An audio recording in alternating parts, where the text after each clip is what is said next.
নিরাপদ স্বাস্থ্য সেবা নিশ্চিতের লক্ষ্যে গ্র্যাজুয়েট ফার্মাসিস্টদের তত্ত্বাবধানে সারা দেশে 700টি ফার্মেসি চালুর উদ্যোগ নিয়েছে সরকার।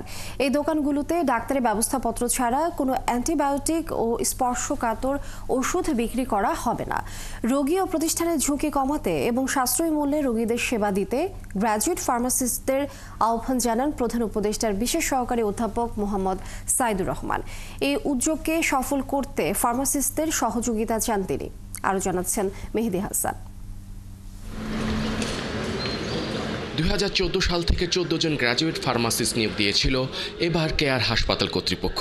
লিলি হালাল বিউটি সোপ, বিএসটিআই কর্তৃক সনদপ্রাপ্ত দেশের প্রথম হালাল বিউটি সোপ, দীপ্তিময় উজ্জ্বল ত্বকের জন্য। যারা যাচাই বাছাই করে নিরাপদ ওষুধ সংরক্ষণ ও রোগীদের নির্দিষ্ট ওষুধ দেওয়ার ক্ষেত্রে গুরুত্বপূর্ণ ভূমিকা পালন করে আসছে। বর্তমানে এই হাসপাতালে কাজ করছেন 36 জন ফার্মাসিস্ট। বাংলাদেশ ফার্মেসি কাউন্সিল আয়োজিত এই অনুষ্ঠানে প্রধান উপদেষ্টার বিশেষ সহকারী অধ্যাপক মোহাম্মদ সাইদুর রহমান বলেন, আধুনিক চিকিৎসায় প্রতিটি হাসপাতালে গ্র্যাজুয়েট ফার্মাসিস্টদের ভূমিকা অত্যন্ত গুরুত্বপূর্ণ।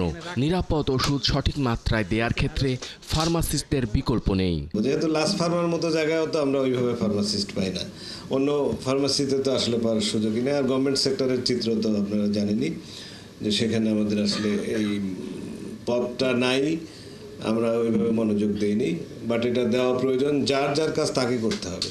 তো ওনারা তো একটা ছোট মুদির দোকানের পেছনে বা ছোট দোকান মুদির দোকান ওষুধের দোকানের পেছনে 100 বছর যাবত ওনারা ডাক্তারি করেছেন। তা থেকে আসলে খুব সামাজিক সম্মান নষ্ট হয়ে গেছে আসলে তাদের। কিন্তু আমাদের যখনই আমরা ইস্যুটাকে সামনে আনি তখনই হচ্ছে দোকানে কীভাবে বলবেন, এটা আসলে কালচারাল একটা ইস্যু।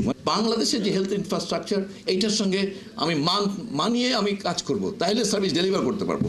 এশিয়ায় রোগীর তুলনায় বাংলাদেশেই সবচেয়ে কম সংখ্যক গ্র্যাজুয়েট ফার্মাসিস্ট হাসপাতালগুলোতে সেবা দিয়ে থাকেন। থাইল্যান্ডে এই হার 40%, মালয়েশিয়ায় 38%, ইন্দোনেশিয়ায় 26%, কিন্তু বাংলাদেশে মাত্র 10%-এর নিচে ফার্মাসিস্টদের উপস্থিতি দেখা গেছে। তাই এই প্রথম ফার্মাসিস্টদের তত্ত্বাবধানে 700 ওষুধের দোকান ও হাসপাতালে গ্র্যাজুয়েট ফার্মাসিস্টদের পদ সৃষ্টি করার উদ্যোগ নিয়েছে অন্তর্বর্তীকালীন সরকার। এখন এই ওষুধের দোকানকে ফার্মেসিতে বানাতে হলে তাহলে তো ওষুধের দোকানে যেতে হবে। আমি তো আসলে মানে অন্য জায়গায় থেকে আসলে ওষুধের দোকানকে তো ফার্মেসি বানাতে পারবো না। সো প্রেজেন্স কথাটা খুব পরিষ্কার যে একজন গ্র্যাজুয়েট ফার্মাসিস্টের উপস্থিতির মাধ্যমে একটা ওষুধের দোকান ফার্মেসিতে রূপান্তরিত হতে পারে। 18 কোটি মানুষের দেশে 654টি সরকারি হাসপাতালে একসাথে 51,316টি মানুষের চিকিৎসার সুযোগ আছে। তবে এসব প্রতিষ্ঠানে ওষুধ সরবরাহে একজনও গ্র্যাজুয়েট ফার্মাসিস্ট নেই। মেহেদি হাসান, 71, ঢাকা।